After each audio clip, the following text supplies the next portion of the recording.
Goodbye, my friends. Goodbye? You're not thinking of...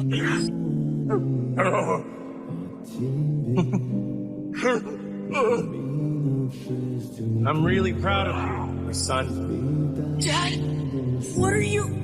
You listen to your mom and keep hitting those books, okay? Tell her I'm sorry, but I'm not going to make it home this time. Goodbye. Go on.